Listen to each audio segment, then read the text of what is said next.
Welcome everyone to another installment of Workplace Therapy. My name's Scott Arrieta. I'm the founder and CEO of Unity & Company. It's a consulting firm that leverages a strategic understanding of human experiences in order to help organizations unlock best-in-class performance. I'm joined by my co-host, Skylar Lewandowski. She's our Director of Special Programs at Unity & Company. And today we're so excited to introduce you to our guest, Janine Dennis. She's the owner and Chief Innovations Officer at Talent Think Innovations. It's a business strategy and management consulting firm that provides practical and sustainable solutions that are a catalyst for innovation.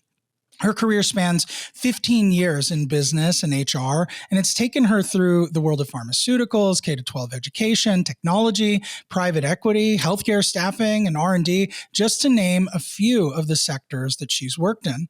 Janine is also the founder of Talent Think Power Circle. It's a membership-based organization for women identifying as BIPOC. And she's the author of the book, The Absurdity of Doing You, which we'll talk about today. Really excited about digging into that with Janine. We'll also hear about Janine's personal story of experiencing burnout and how she worked through it and what organizations are getting wrong about innovation. Welcome, Janine. Hi, thanks for having me. Absolutely. Thanks for being here. Yeah, Janine, it seems like your background has a little bit of everything and like everything that anybody can relate to. So what are you focusing on right now? To be honest, I think I'm really focused on human transformation and how like that's intersecting with both life and work.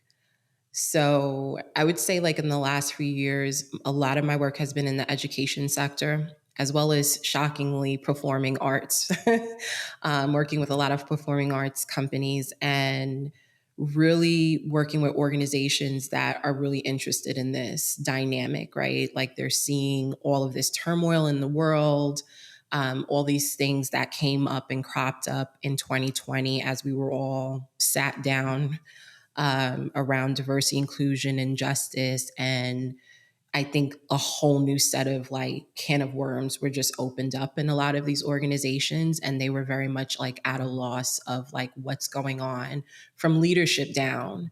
And even boards, shockingly, that was like a first for me really in the last few years, working with a lot of boards to help people understand how to be a human. It's like kind of strange, right? Because like when I look at my work, I know like I'm doing workshops and I know I'm doing trainings and, change management and like all of these really strategic things that we know. But when I sit with myself sometimes and I go through like some of the work, I'm like, wait a minute, I'm teaching people how to be better humans. Is that what it is at this point? So, I mean, I think that's just like what it is I'm trying to unlock the layers of what it is to be a human being and a good one, right? For whatever that's worth and giving people and companies the tools to do that. I mean, to borrow a phrase from the title of your book, which we'll, get in a second. I mean, I think the reason that it feels so absurd to be fully human in the workplace is because I think, we have kind of communicated explicitly and maybe not so explicitly that professionalism means kind of like stripping yourself of everything that makes you distinct as a person, right? As if those two things are incompatible, like who you are and what you do. And so we talk about that all the time at Workplace Therapy. And it's like, and what we're not advocating for is that there are no standards of conduct in the workplace. Obviously, there should be standards of conduct in the workplace. But I do think that we've probably swung the pendulum too far to one side where the level of engagement and conduct that we expect in some workplaces is anesthetized. It's stripped of like the things that make us like distinct as human beings. And so it's not so surprising to me that your work has kind of become teaching people how to interact as a group of individuals, as a culture, because that's what happens. It's like culture is in play, regardless of whether you've thought about it or not. You get a group of humans into a room working on the same thing, and you have a culture.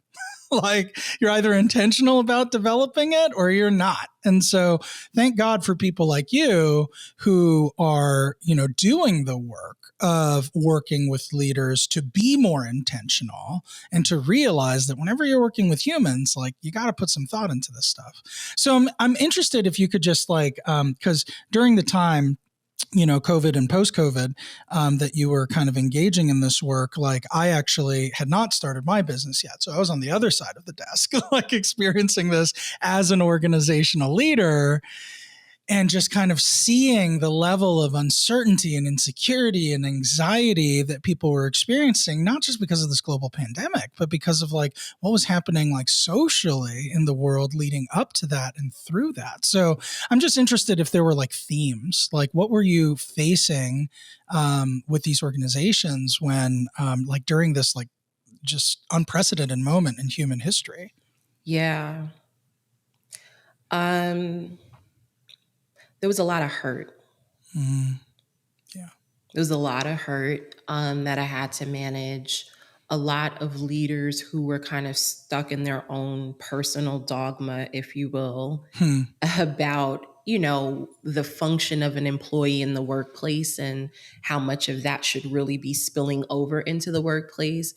So it was an interesting place to find myself as a trainer, to have incredible compassion for how people were like feeling, but also to have to be constructive with leaders about like how they were treating the whole situation,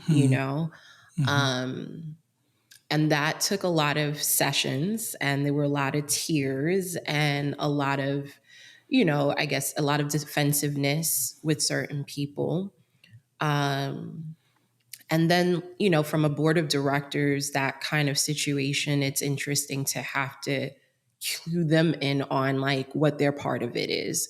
It's like, hey, you're not just sitting here because it's a tax write-off.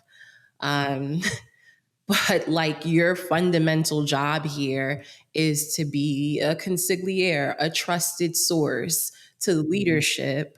And that means that when they're screwing up and they're not doing right by their primary stakeholders, right, which are their employees, there's a problem.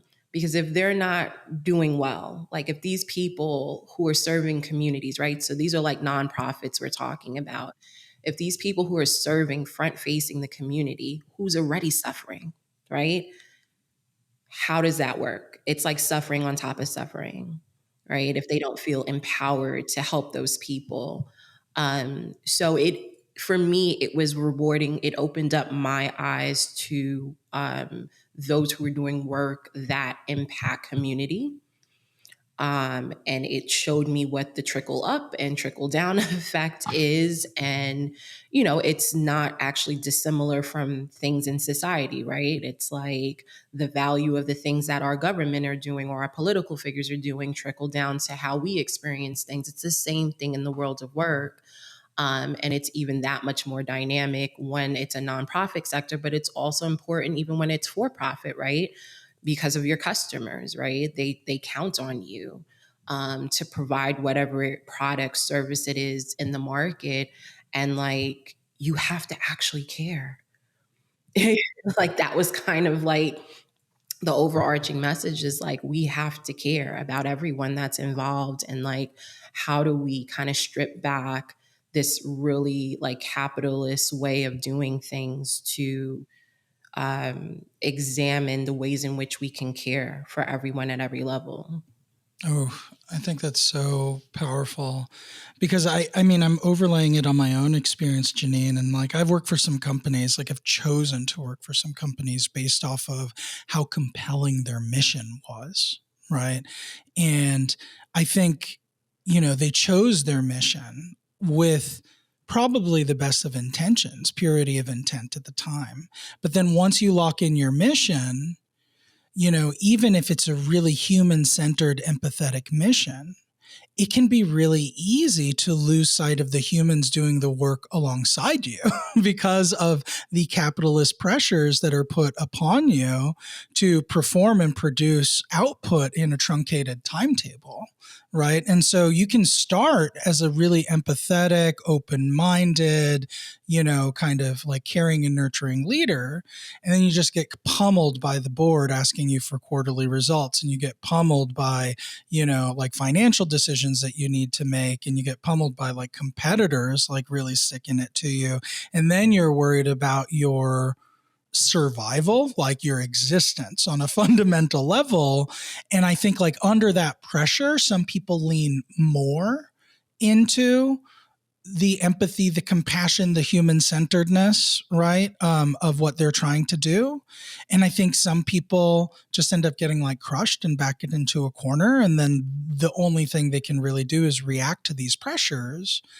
And then that stuff ends up rolling downhill, and like the people in the organization feel that, right? But they're not getting the communication, they're not getting the investment and the nurturing. And that can be really scary, right? And it's like, I think a lot of leaders, don't really invest in that vulnerability and transparency to their organization to say, like, here are the realities of what we're dealing with, right? And the only way we get through this is together, right? And so even though it's scary, like, here's what we're going to do, versus just kind of like reacting behind closed doors, and then, launching changes without implementing the necessary communication. And then that's when everything really starts to fall apart, or at least that's been my experience.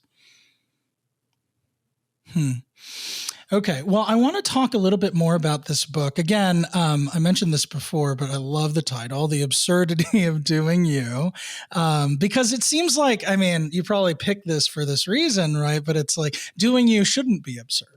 Doing you should be the most natural thing in the world. And yet it's not, right? And so I would love to know just like how you arrived at that title. Like, tell me a little bit about the book, and why do you think it's become so absurd, truly, for us to be ourselves in the workplace? So the title, that's actually a funny thing. The title came up in like 2015. I had just had my youngest, my son, and I was up with his godmother, in fact, late night breastfeeds and stuff.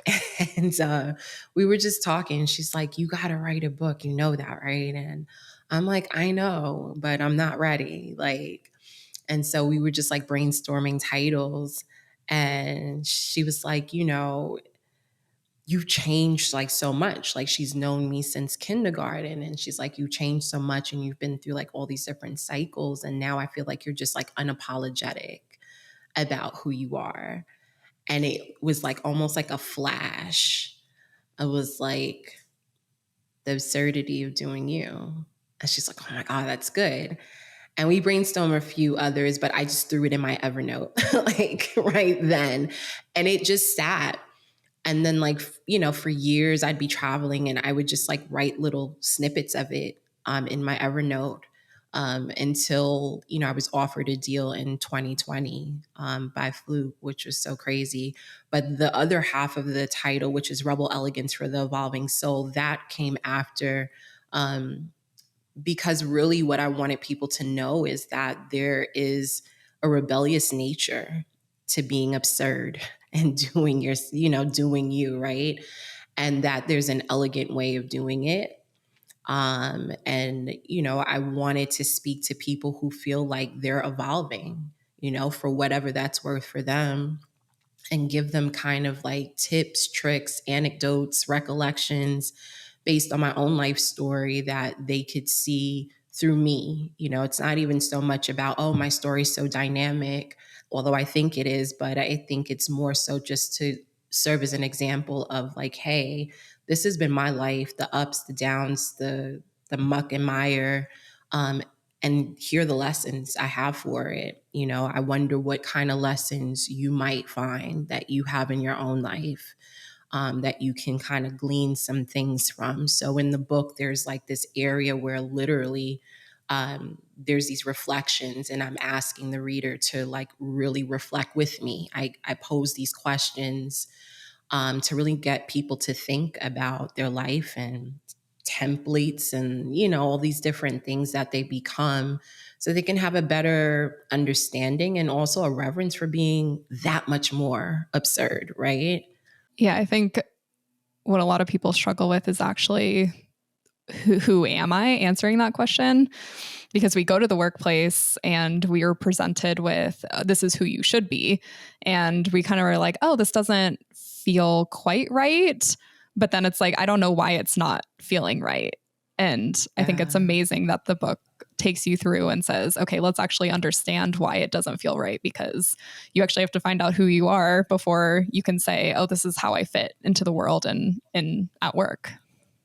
Yeah, and I think to a certain degree, you have to be willing to challenge the basic premises of, you know, that work was built upon, right? If we go back to the Industrial Revolution, right, which is the height of when we start using, like, you know, aside from slavery, but you know, the height of when we start using people in a way where it becomes lucrative for them, right? Um, it work is a means to an end. A person is a means to an end, right? It's like you go work in that factory, you make this thing, and we give you a few whatever dollars for that, and good luck. It wasn't until they had run people into the ground, and effectively, if you really do the research, some people died because of negligent practices at those, you know, factories and such, that you see the labor relations movement come into play, where people start pushing back and saying, hold on, yes, I need a job, but also like not to the detriment of my life or my well-being. And so you start seeing like legal protections and things like that come into play. So I'm always a root cause kind of girl. When you look at that trajectory of work and see where we are now, it's not hard to see how we've come to such a pass, right?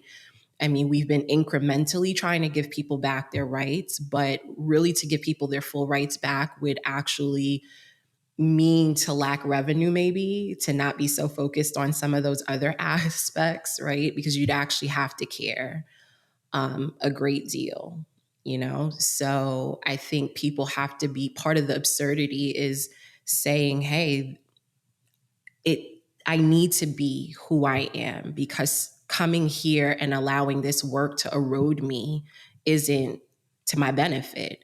And that's a lot of what people are experiencing is they walk into a workplace every day where quite literally the culture, the people, the work is eroding pieces of themselves. Erosion is the perfect word for that, Janine, like on all levels, right? Because it is this slow effect where, you know, we ask for a little bit more and a little bit more and a little bit more. And that requires you to be in touch with yourself and your needs a little bit less, a little bit less, a little bit less, right? And if you think about what erosion does in nature, right, a piece of rock that has been eroded over time slowly loses all of its facets, all of its characteristics, like any of the jagged edges that defined it as a distinct entity before becomes completely erased off the face of the map. And I feel like that's what we're doing to our people and their identity and their ability to be themselves. And so I think like a lot of what DEI practitioners are really trying to do is just kind of advocate for that, because we as humans need to be like, we are born distinctive, we are born differently abled with different gifts and our, you know, a specific way that we're supposed to contribute and make our mark in this world. And yet, you know, I think because it's easier, I think like organizations, you know, like require us and give us these should statements of what we should be and how we should show up, and they define us for us. And so a lot of us are not really, we don't feel empowered or enabled to really kind of explore what it is that makes ourselves distinct. You know, it feels like there's a conflict between being a good worker and being good to ourselves. Yeah. It's the comfort factor. And I talk about it in the book. So there was a study in 2014 by the Association of Psychological Science where they studied children and apes. and basically, looking to see how they adapt to social societal norms. And when they looked at children, overall, what they came out with was that conformity is actually a unique human trait. So the two groups, they had children and then they had these apes. And so when they would show these children, changes in behavior, almost 50% of the time, the children would adapt to the socially acceptable behaviors, right? And or the socially acceptable strategy that was provided. They gave the same scenario to two apes, and they almost always did what they knew. So from the study, they came to this conclusion that like conformity, regardless of how much we acquire in terms of behavior and mindset, conformity is a unique human trait.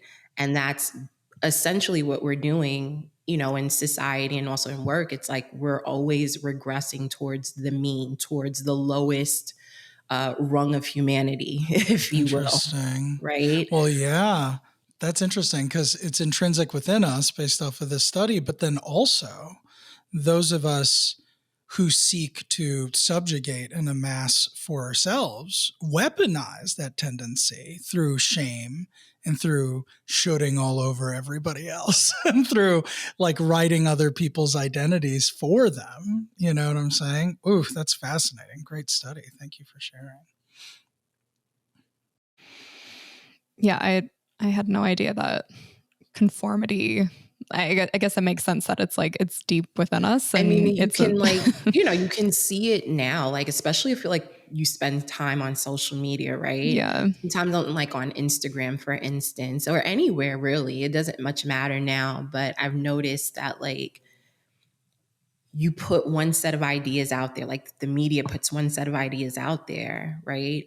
It's like everyone kind of rallies about that. Or a celebrity says something, they rally around that like feverishly. You have one person that says, that's not quite what's going on here. And now you start distilling the numbers down in terms of how many people are going to rock with that idea, right? Suddenly it's like, oh, that person's weird. Or why would you think that? Right. So, I mean, it's a lack of critical thinking for sure, but then you definitely can see where conformity is at play there, because it's like, why aren't more people questioning more, right? Like, why don't we ask questions of ourselves about why? Like I think as toddlers, they do that a lot. You'll say, hey, go put your toy up. Why? It's time to eat. Why? Like toddlers are really good at that. I feel like we browbeat that out of them, right? Again, to conform them to a certain set of standards that we have for them as parents. But the reality is we should be asking why all throughout our life about a lot of things. We would be better off if we did. Well, and it's not just the parenting, Janine, although I do think that it is, at least partly parenting, like, browbeating our kids into conformity so that they're easier to handle, right? Or, we pass like our expectations or at least some portion of them to our kids. And so they get that implemented in them. But I also think, you mentioned the Industrial Revolution earlier in the podcast. And I think that, I'm interested in your perspective as somebody who's worked in K-12 education before, right? Because from the research I've done in that area, it's like the Industrial Evolution also had an impact in the way that we approached academics and like how we actually teach and train like our children to become eventual contributing members to society, right? And it's a very industrialized, age-based cohort model, right? Where instead of a more Socratic or like classical approach to education, where you actually get to engage with the material, right? We're teaching you like, these are the right answers. These are the wrong answers. We're going to test you. It is going to be very like, there is no nuance, And because of that, like we don't really develop these muscles of thinking independently for ourselves. We are used to there being a correct answer with correct codes of conduct, with correct behaviors and rules of engagement, so that we are primed to be as malleable as possible, like when we become corporate workers, right? And so I agree with you that we don't ask ourselves those questions. But I think like the reason we don't ask ourselves those questions is because we've conditioned this whole machine to prevent us from asking these questions. And so to that point, it really is absurd to do you. No, 100%. I mean, education is that vehicle. It's kind of the vehicle. I mean, I think we discussed this a little bit in our pre-call about templates, right? So it's education for sure. It's religious dogma. It's cultural things. It's ethical. It's political. It's all of those things. But insofar as education is concerned, I mean, education's designed, at least in the U.S., because if you look at it abroad, there's completely different functions for education in other societies. Finland is one of them. But at least here, the function is to create worker bees, yes people, obedience, and maniacal experts, quite frankly, right? And when I say maniacal experts, I mean like, no, not even the best of experts are experts, because none of this is linear. There's always more to know. What you know is relative to the time you're in and the set of circumstances, right? But no one is an expert per se, right? Learning is a lifelong thing. And I find, unfortunately, our education system does not do enough to encourage a lifelong learning. It's very much get the grade and be the best. And honestly, if you look at the statistics, and I have, like, peaking early and being the best in education actually doesn't correlate well to later success, right? It just doesn't. There are guys out here that are sitting on $1 billion and they were F students, DNF students. So we've got to look at that and what we're teaching these kids and telling them, and also just like from the perspective of a trainer and someone who teaches myself, we let a lot of people down by thinking that they don't have the capacity to learn because we told them at certain points in their life, oh, well, you didn't make the grade, so you weren't good enough. And the reality is we all have capacity to learn. It's just a matter of how you want to learn, how are you most comfortable learning, and how does your brain kind of function. And then there are just some lessons that come easier as you go on in life and have experiences. But like when I'm meeting grown adults in trainings and workshops that don't think they have the capacity for change, I'm sad for them, because I know that somewhere along the line, someone told them that they couldn't. And it's just not true. We all have the capacity. And I just wish we did more to encourage the incremental learning while you're in K through 12 than to push the grade, because a grade it's whatever, like just to start, half these tests that we take are even flawed. I've also done test assessment. That's part of something that Talent Think does too. And so I've built assessments and tests, and so many of them are faulty. So imagine like these kids that like are not getting good grades on these tests, and the parents are like, well, why didn't you? And you should have gotten this. And it's like, but if you understood that the tests were faulty and your kid did their best, what would that conversation look like? Right. Well, and then they walk around feeling like they've made some kind of moral failure, right? Like I didn't make my parents proud. I looked bad on them. They think that I didn't try hard. I must not be a hard worker. I must not be studious. I must not be diligent. I must not be intelligent. I must not be a good listener. I must not retain things well.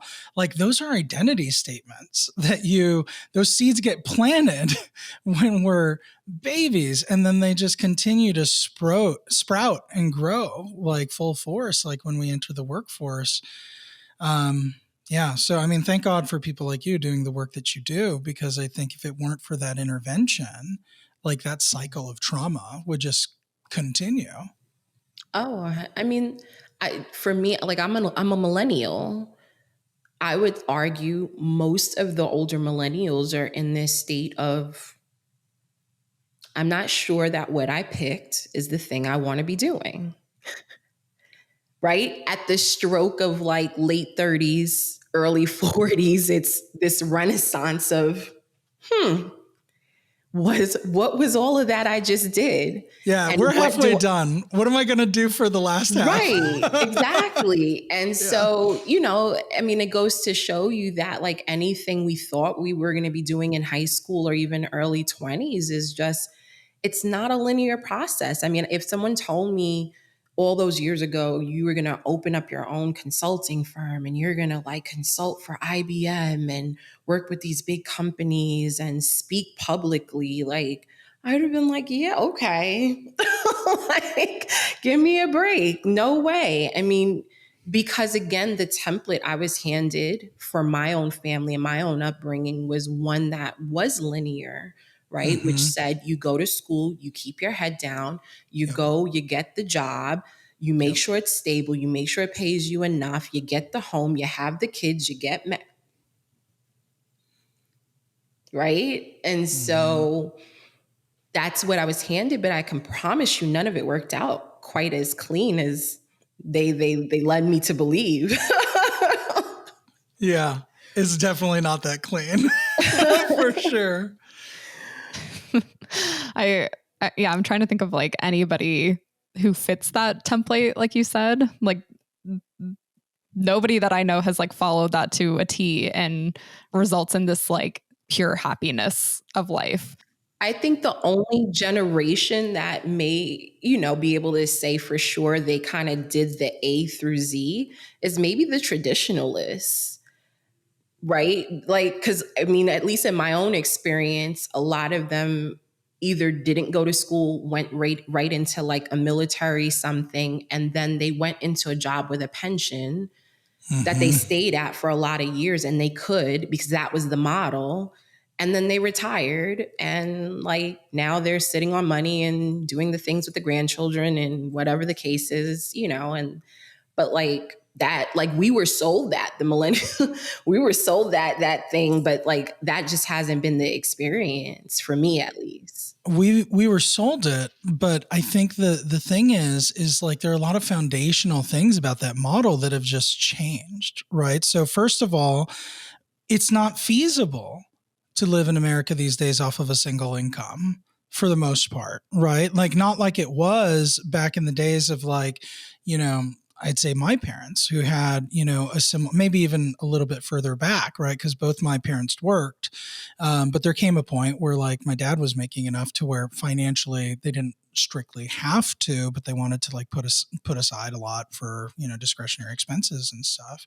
But yeah, my dad came up in a company, worked 30 years for the same company, got a pension and a 401k, right? And so like he's well taken care of. But like if you look at just kind of the macro picture, right, you have a situation where, families in the 50s, 60s were able to provide for a full family off of a single income, right? They had their retirement benefits and healthcare benefits essentially taken care of, right? And we didn't have this advent of technology. So like when you left the office, you were unreachable for all intents and purposes until the following day. And when you clocked out on Friday, you were unreachable until Monday, right? And so it was much easier to draw that division between work and life, right? You got to come home and sit at the dinner table and connect with the family and watch a show before you like went to bed, right? And you got to spend weekends like taking a trip and doing stuff with people.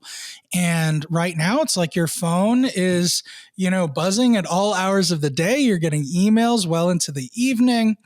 You have some employers that are not respectful and expect, an immediate kind of intraday turnaround, even outside of whatever you might consider work hours to be.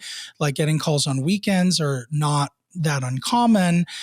It's not really all that possible to have the house and the picket fence and the American dream off of a single income these days.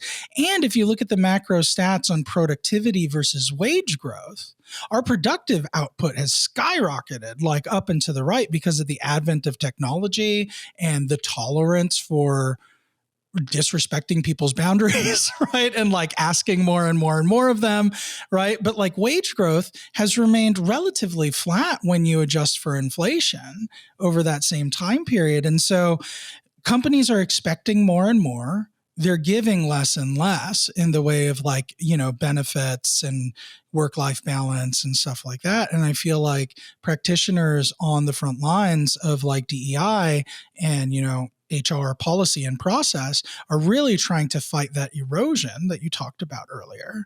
But it feels like that erosion is just accelerating in its pace. And especially because it's kind of backed by a capitalist kind of philosophy, it's accelerating as technology allows it to accelerate. And I think that like COVID was like a chance for us all as a society to like press pause and recognize, right? It's like, like when you're like running or doing an exercise or you have a very physically strenuous task and you don't realize until you sit down for the first time, you're like, oh, I should have done this a long time ago. I feel like that's what COVID gave us, was the opportunity to reset and just recognize like we've been going at this at 150% because we thought we had to.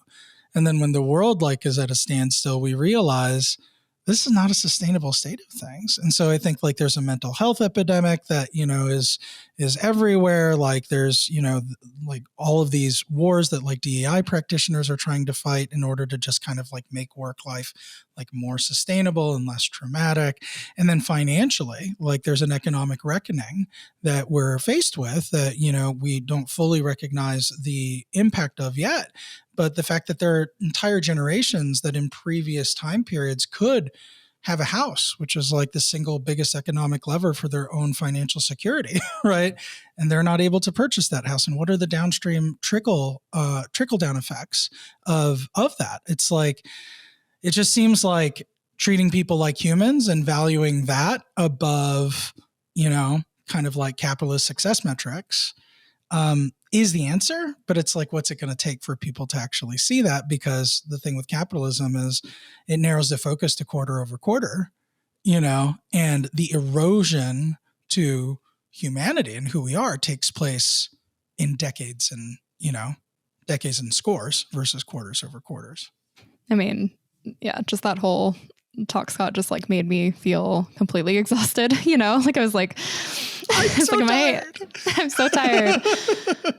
And I know with a lot of my friends, like everybody is feeling just completely burnt out. And like, there's not a lot of people that I know can go through this type of work, this pace of work and not feel burnt out.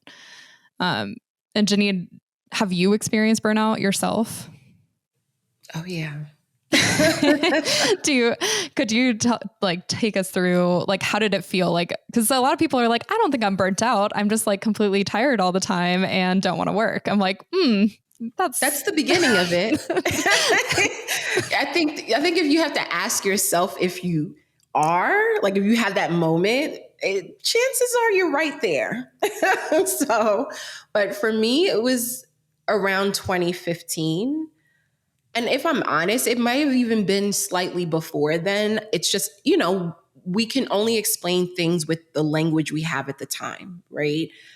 So in a lot of ways, we didn't have this language so long ago, but 2015 for sure. I remember that would have been, I guess, about 2 years into the business. And like I was traveling a ton and consulting a ton, and I had 3 young kids. And I was also coming off of having run the business in lieu of working full time, right? Because I was testing the viability of Talent Think while still working, because I didn't, just want to jump out there not knowing, I had a mortgage to pay and all these different things. So I just remember it was like the fall, it was October, and I remember just feeling like downtrodden. I mean, tired, like, we can talk about tired day to day, but I mean, fatigue, almost to an extent where I was like, should I go to the emergency room? So it was the fatigue. It was a lot of heart palpitations going on. And I just didn't want to get into anything. I was just like done. And so I took some time off and I started, kind of like researching my symptoms. And, you know, like depending on what I came up with, I'm like, no, that doesn't seem like it. I remember coming across burnout and I'm reading it and I was like, I think this is it. And so I said, you know, I was going to take it light for the rest of the year. And I'll never forget, like somehow, some way, I got notified about like Oprah and Deepak Chopra doing this like free 21-day meditation challenge. And I was like, maybe this is what I need. Like, so I signed up for it.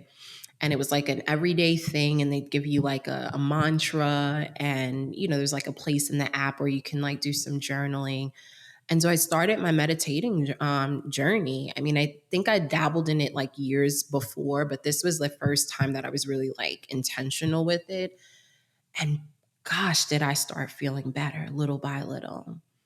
It was just sleeping whenever my body needed to sleep, right? Not on any particular schedule. Like if I felt it, I just laid down. And I really just got addicted to the meditation. I have to be honest. I felt like it centered me. It gave me an outlet. It allowed me to tap in a spiritual way that I hadn't been tapped in with myself in some time. And it took a while. I mean, I would say I don't think I was like 100% feeling like myself, probably about a year out.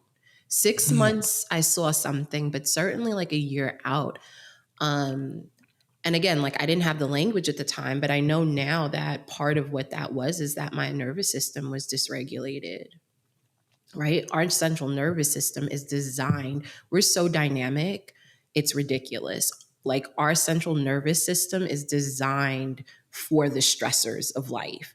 It's designed to kind of keep us safe. Our body's designed to keep us safe. But when you shoot down, like when you literally shoot that down to hell, and that doesn't even know what it's doing anymore, you're in trouble. And so that's where, and then you're not getting sleep, and then you're possibly not eating right and putting the right things in your body. And then we all are like somewhat mineral deficient, I've learned too, because, you know, like our foods and our soil and all of these things are compromised. And so it's really quite a complex puzzle that it's going to take a lot of different practitioners and people who are dedicated to different echelons of work to crack it properly, because there are just so many slices of the pie to why the burnout is happening. But then you couple just like mental health that was already failing right before the pandemic for a lot of people. And we weren't talking about it.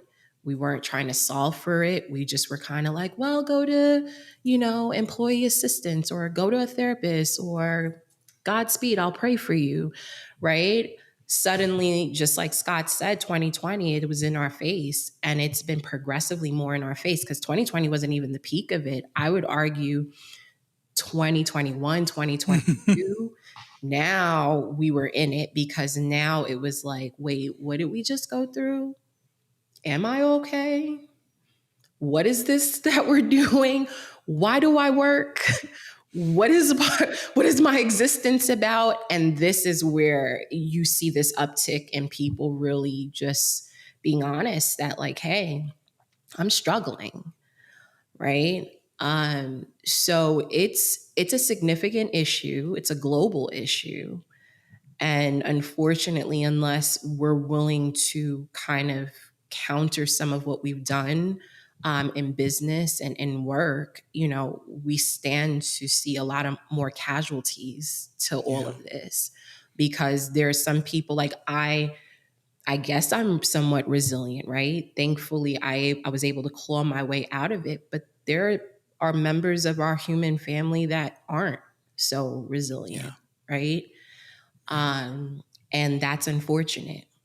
You know what I mean? And so unless we start doing some really serious things to mitigate some of that stuff, I think there are a little bit of sad times ahead because of that, right?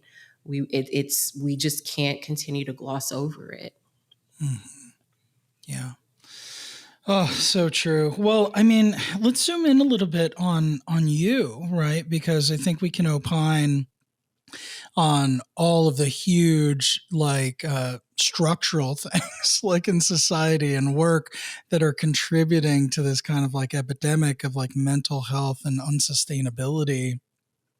But until those structural things are resolved, it really just comes down to us as individuals. So, as an individual, like what processes or steps did you take to really kind of like start and enhance that journey of healing for yourself? Like, what was the most helpful thing that you did? Yeah.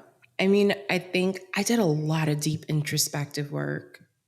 I mean, I think some would call that shadow work, which is this whole business of, not just looking at the light aspects of yourself, but, really diving deep and getting into your mindsets and the things that may be holding you back, and also being in acceptance, because it's not just the looking, it's being in acceptance of some of those things. And I think I just had to like look at the ways I was running myself ragged and the ways I was holding myself to certain standards that, I had to question for myself, why? Where did this start? Where did this begin? Where did this mindset begin? And start, in a way, unlearning, right?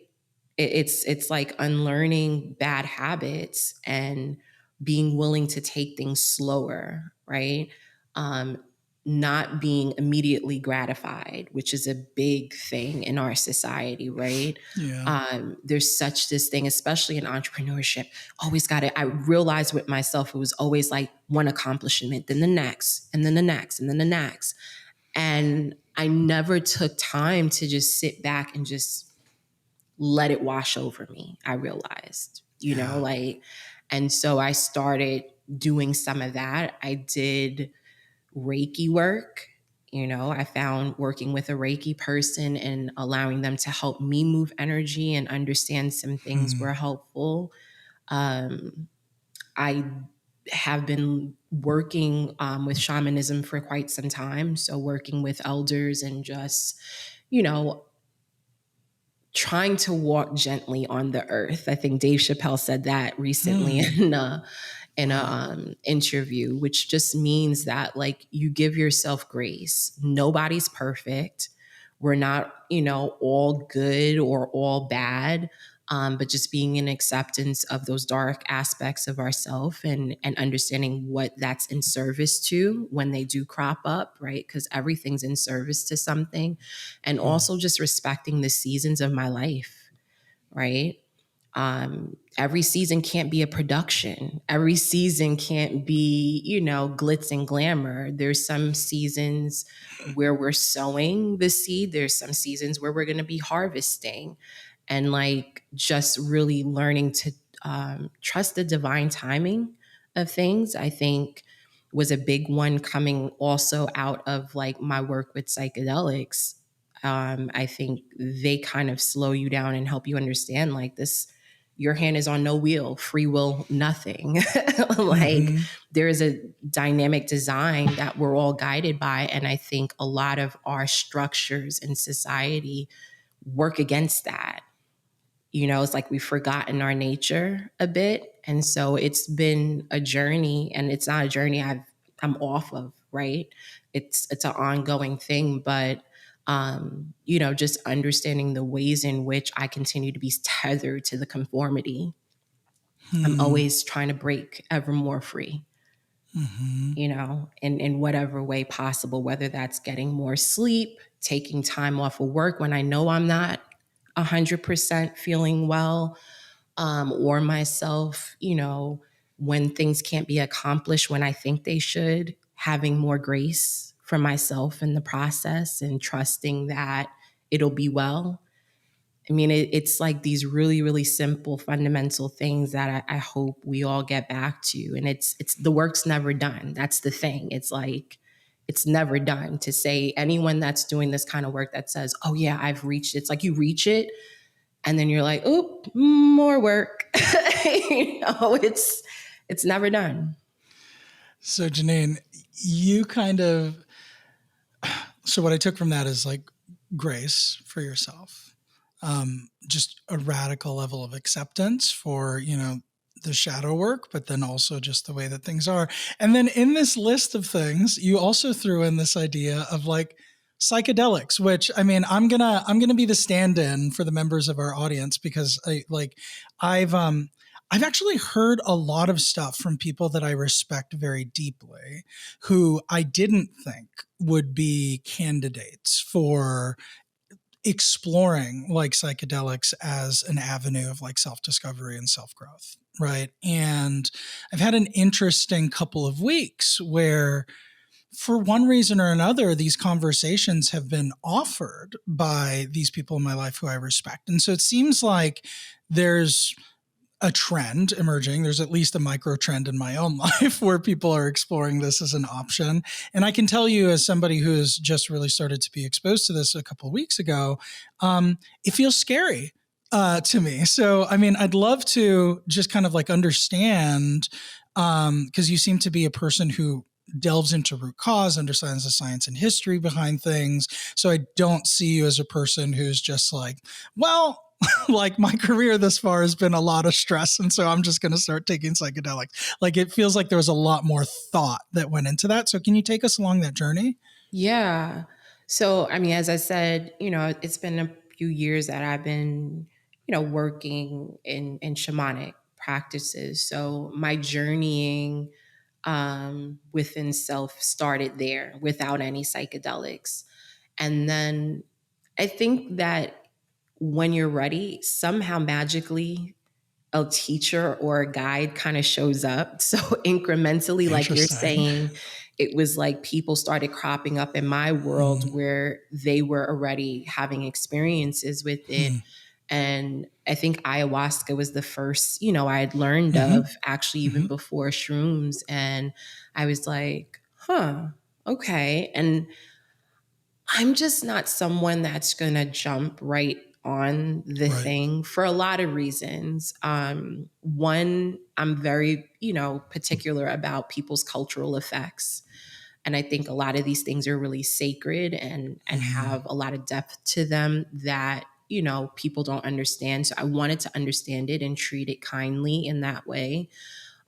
But two, at the end of the day, these are things and substances that are found in nature that alter your consciousness. Yeah. mm, So I wanted to be sure my mindsets were proper around it, that I understood what I was getting to, that I understood the history um, and the function of it, right? Insofar as a healing perspective. So that I did for a few years before I even touched anything. mm-hmm, And then 2021, I felt pretty confident, like now's the time, right? I was going through a lot of stuff. My dad had fell sick and I was like in the throes of his care. And it was just like a lot of trauma around the whole experience. And so by like 2022, top of it anyway, I was like, it's time to go deep and figure out some things. And so I worked with somebody who I trusted, and she kind of walked me through the strain that I would be using. And um, that was my first shroom journey, was then in 2022. But even before that, I'd always, I think, been working with some sort of psychedelics without realizing it, right? So, hmm, I mean, throughout the pandemic, I would drink Blue Lotus tea. That was kind of my calmer thing. And that too is a hmm, psychedelic. It's not one that gets spoken about, but I share it because I feel like everyone's focus is like here on right. psychedelics with the shrooms and the ayahuasca, but really there's a whole spectrum. And I Hmm, think it just depends on the type of healing you're looking for, and what you want to learn. And it's not something you use, over and over again. It's not to be abused, right? So that's why right. I don't see it as a drug. I call them plant allies, because they really are. Huh. Because you work with them and each of them have their own spirit about them, and will uncover what you intend for them to tell you, right? So that's where we set intentions and set, the settings and all that sort of stuff. But Interesting. I'm amazed at what's coming out in the clinical settings as far as what they're able to do for people who suffer with mental health afflictions. I'm amazed personally from how much I was able to heal, and like just how I'm able to walk in the world with a certain sense of fearlessness because of it. Because it really just cuts through the veil. The thing that we try to connect to on our own, this cuts right through it. And I think that's the part that makes it scary. To your point, Scott, is that you have to be prepared for that. So in that way is why I can see how people can have psychotic breaks or whatever, because if you're not prepared to be that connected to that which is, it will be a lot for you to take in. So you better know that you're ready for the answers and the experience that you're going to have. And so in that way, I don't know that it's for everyone, but I do think that like when you're ready, it does show up. That's really interesting because it's very consistent with the people in my life who have like told me about their own experiences. Is like, it's kind of across the board in terms of like what they saw or what they experienced when they were like actually under the influence of whatever substance they were taking. Some of them were like happy and euphoric visions. Some of them were really gnarly and scary things. But regardless of the form that it takes, out the other end, what they say is like, I know like who I am and what I'm supposed to be doing. And I have confidence and I'm not afraid and second guessing anymore. It's like, it's just, this is what it is, And it's like, it's so interesting. Like, I wonder if like you've done any digging into the science of like why that is. Like, the only thing I can come up with is like, I've been doing a lot of somatic work. Like here in the business, we're working on expanding our executive coaching offering to also include a trauma informed component through somatic coaching. And like one of the things we're learning in that certification program is how our brains are just a filtration mechanism, right? Like the sensory inputs that we can collect would be overwhelming. Like if our brains didn't actively filter 95% of the stimuli, right? And so we don't recognize that this is happening, but kind of automatically in the background, like our brains are like filtering out things that it deems to be unimportant. And I wonder if like there's a piece of that maybe psychedelics helps you to tap into, stuff that had been filtered out that you haven't consciously processed, that maybe it kind of like creates new pathways for you to access. No, I think you're on point. I mean, I feel as if like my mind is ever expanding. I feel like I can see things in a very multidimensional way, in a way that I couldn't maybe. I was already on the path, but now for sure it's cemented where like in any given situation, it's like, okay, that person's annoying, but also why are they annoying? They're annoying because this. It's very Doctor Strange multiverse of madness in thinking, right? It doesn't allow you to put things in finite boxes anymore. Right? Like, unless it's just something that really you never need to worry about again. And then that can go in a box and you never worry about it again. And in fact, you may never have a recollection of it. It kind of wipes you in that way.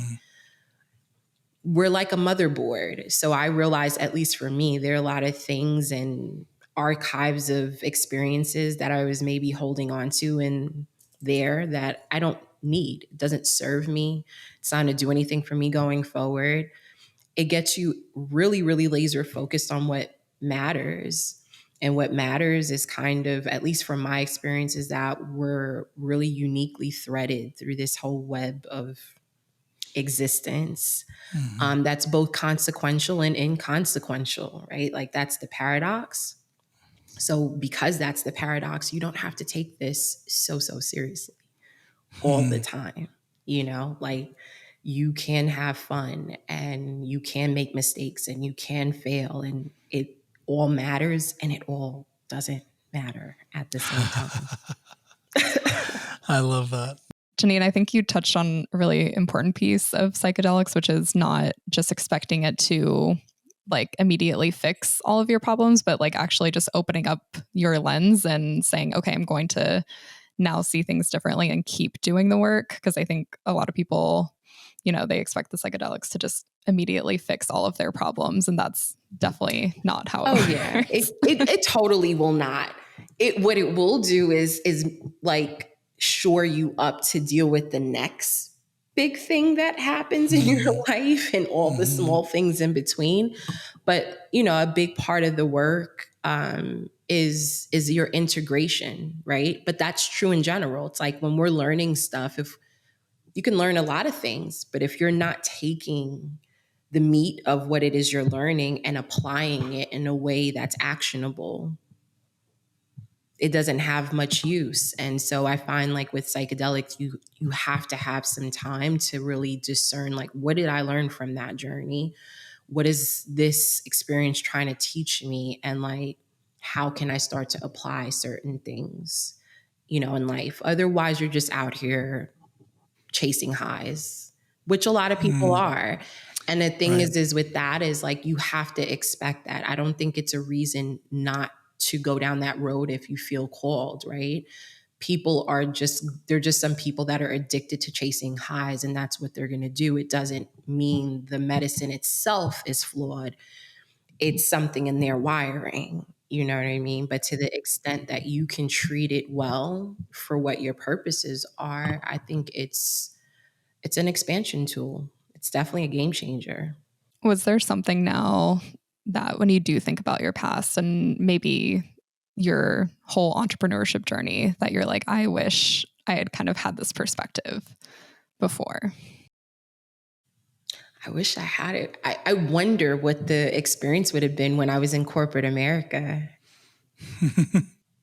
You know, I don't know. It probably would have gotten me out of there all the quicker, to be honest, because I remember, you know, when I was still working in the National Laboratory System, which was my last gig in-house, and you know, I was doing a lot of things on social media. I was writing and getting speaking gigs and stuff like that. And I also was kind of being drained by the corporate arena too.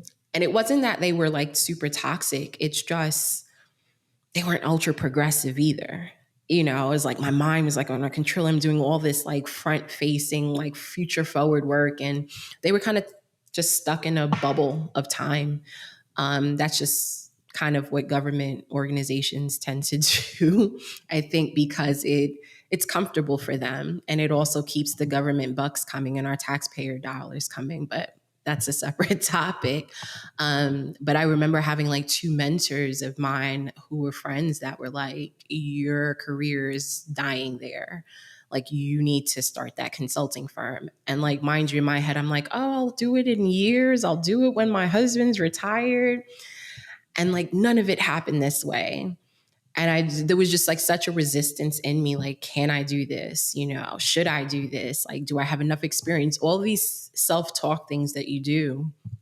But I certainly think if I had had this experience then, I'd have been like, heck yeah, I can do it.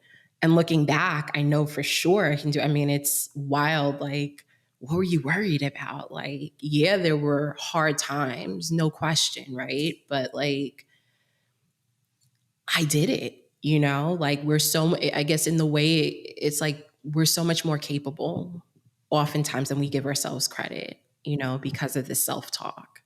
And so it's like, if you can change that self-talk, then we can change the outcomes, right? And get people walking and working in their purpose much sooner. I love that so much. And I mean, I identify with that a lot, you know, because I also knew I wanted to start my own company for years before I did.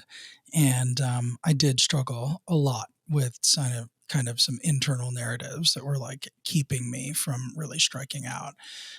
So I identify with that. And it actually brings up a question. So we've talked a lot about, you know, burnout and living your purpose and accepting truths about yourself. And and things like that. And, for the three of us in this room, I think, the obvious next step on our journeys was for us to kind of go out on our own and, really kind of explore our mission and our purpose outside of the context of what is more traditional, like a career in corporate America. And I think like there are a lot of people that are kind of really toying with this idea of starting their own businesses, in the post-COVID current state, return to office environment, flexible remote work battle that is kind of like raging in corporate America. I think a lot of people are like, man, the only path to the life that I want for like my family and living a mission and purpose driven life is for me to kind of strike out on my own. So I'd love to hear if you have thoughts about your personal story. Like, how did you make that decision to kind of strike out on your own? You've already like touched on some of it, but for the benefit of people who might be considering doing the same, like what are the right things that you did? What are the things that you would advise them to do differently than you? Yeah. What are the watch outs?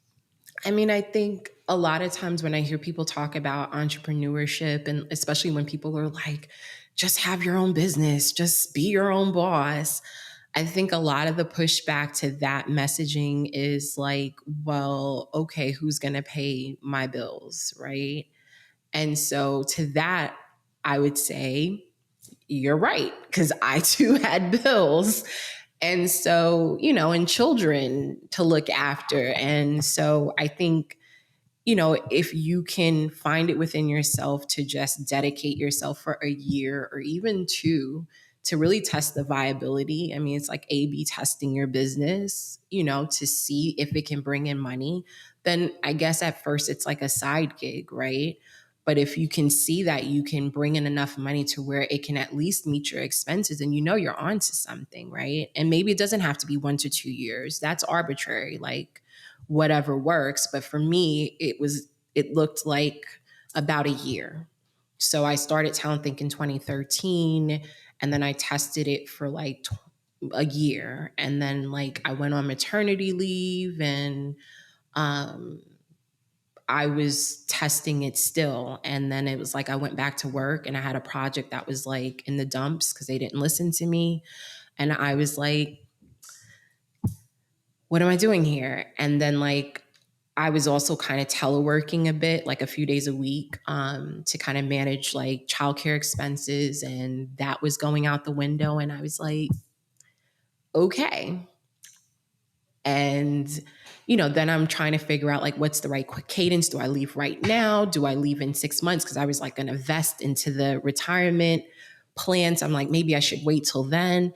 And then I find out they're getting rid of the whole daycare thing altogether, and they're hiking it like 30%, which my salary at the time was not going to support. And I said, okay, so y'all are fitfully pushing me out now. Like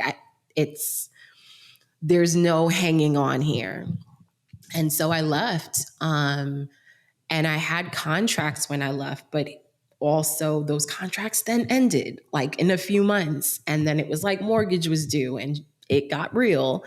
And, I went through moments of like, what the hell did I do? And did I do the right thing by my family? And subsequently started taking interviews for HR jobs again, like maybe 3 months out, and realizing that those jobs were insufferable. And I remember one day just like crying, and just like praying in a way for like some clarity.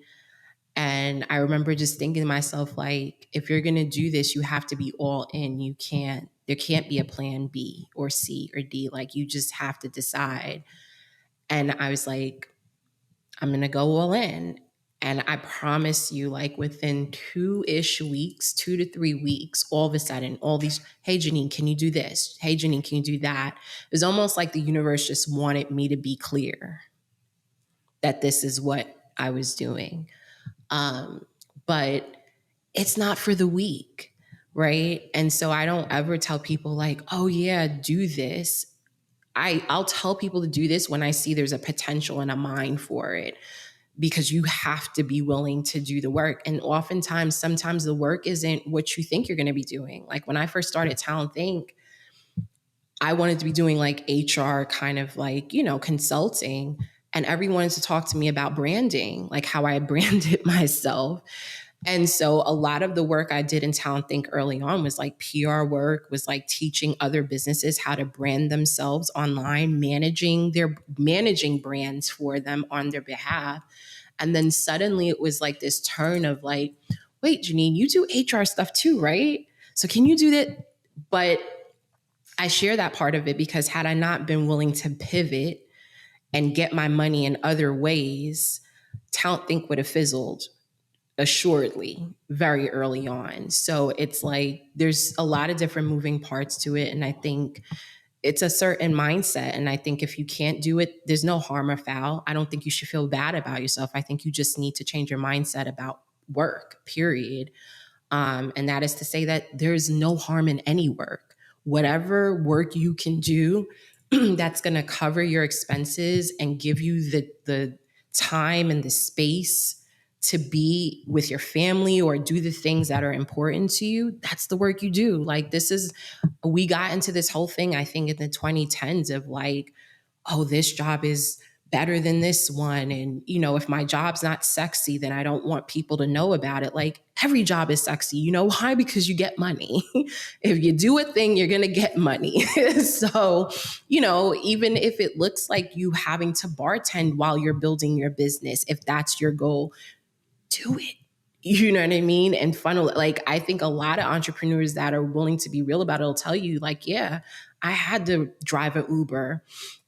I had to go work in an Amazon warehouse to fund the things that I wanted to do in my business. And then when that took off, then I was off to the races. But it's not a linear process. Mm-hmm. Great advice.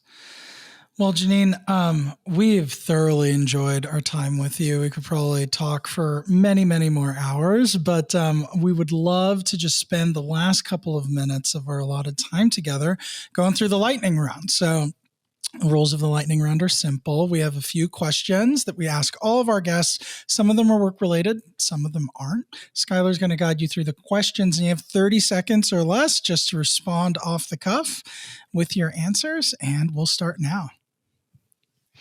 All right. First question. Who's a leader you look up to and why? Mo Gadot. He's an ex-Googler. I met him some years ago when I was speaking at a conference, and he's gone through a lot of tragedy, just in short. But since leaving Google and because of the tragedy of losing his son untimely, he has decided to teach people or inspire 1 billion people to be happier. And I just love his mission. I think he's a really down to earth guy. And I think he gets the crux of like, what we should be doing as human beings for one another. So yeah, that'll be my answer. Love that. All right. On a lighter note, what is your bucket list vacation destination and why? The Maldives. Ooh, what would you do there? I would do nothing. I would lay out. Perfect answer. I would eat fresh fruit. I'd swim in the very blue waters, like get spa treatments. It just looks magical. It's very Avatar looking to me, the water and everything. It's amazing. That's great. All right. You're going to have to go. All right. Can you tell us the funniest or maybe most awkward moment that you've had in the workplace? Oh, God. It's actually in the book. There was my first job, one of my first jobs out of college. They had this thing of like, you had to, when you got a new contract, you had to ring a gong and do a dance. And I was like a really, really shy girl. I still am. Like, that's just not my thing, like, especially not in the workplace. And so I was like late that day. I had like split my skirt on the train. Like, it was crazy. I had to wait for Manhattan Mall to open up just so I could get some pants. And so I get there and I thought they were going to have mercy on me because of this. And they totally didn't. They were like, no, you got to ring the gong and you got to dance. So I was like, in the spirit of what I had to do to get here this morning, I'm going to do the Running Man. So I ended up doing the Running Man. It was very embarrassing for me, quite frankly, but they they loved it. And so it was done. All right. Next question. What's the most useful non-work related app on your phone? Duolingo. What language are you learning? I'm actually learning two, Portuguese and Creole. Oh, wow. I thought you were going to say like Portuguese and Spanish or something that was Spanish like, I got. like Well, closely Spanish related. I got. So Oh, okay. So Portuguese is like, okay. Yeah. The Portuguese, like I mean, it's at this point, it's a little bit cultural. I've done my ancestry now, so I know what's floating around, and I'm like, oh, I should probably learn these. Yeah. So it's fun. It's fun. It keeps my mind sharp. Oh, yeah, that's really interesting. Okay, this one might be hard to answer because you've talked so much about mental health, but what's the most important thing that you think you've done to invest in your mental health? Heal. I mean, for whatever that is, right? Like just being dedicated to healing what I needed to heal. Yes. Love it. Okay. And even if we heal, we still have pet peeves. So what is your biggest pet peeve? A liar. I hate a liar. Can't stand it. Yeah. I don't know if that's a pet peeve or like table stakes for humanity. It's like just being a good person. Take it. Yeah, I'm with you. I agree. Okay. What piece of literature or art maybe has most shaped your perspective on life? Oh, I could give you a few. Women Who Run with Wolves by Clarissa Estes. Huge. The Sacred Woman by Queen Afua. And The Prophet by Khalil Gibran. Okay. And last question. What is your mission in life? My mission in life. I think to enjoy the ride, to be honest. I think to learn as much as I can and to be of service.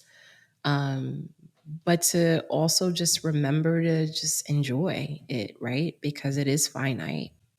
Well, I think that's a perfect place to end, Janine. Janine, I just want to thank you so much for spending the time with us and sharing your wisdom and your perspective, being so vulnerable about sharing your journey with us. I think it's always just so valuable for Skylar and I, but also our listeners on an extended basis because they can see themselves in the struggles and, the pain, and the eventual resolution gives them hope and something to aspire to. And so I'm certainly hoping that that's the impact that this episode and this session with you will have on people. I do want to give you an opportunity. So if there's anybody in our audience who would love to reach out to you, learn more about you, maybe pursue a conversation about engaging with you for something in their organization, what's the best way for them to reach out to you? Yeah. So the website for Talent Think is www.talentthinkinnovations.com. I am on LinkedIn as Janine Dennis, and then on Instagram and Twitter at Ms. Janine Nicole. So Awesome. I'm fairly responsive. So Excellent. Feel free. Well, I hope that people will reach out to you because I think you have just so much wisdom to share with them. For us here on the Workplace Therapy team, as I mentioned at the top of the episode, Skylar and I work for a company called Unity & Company that does consulting and leadership development engagements. If you like this content and want to hear more content like it and more guests like Janine, or if you want Janine on again, you can email us at info@workplacetherapy.net. If you'd love to work with Unity & Company on an engagement, you can reach us at info@unityandcompany.com. Until next time, thanks for tuning in.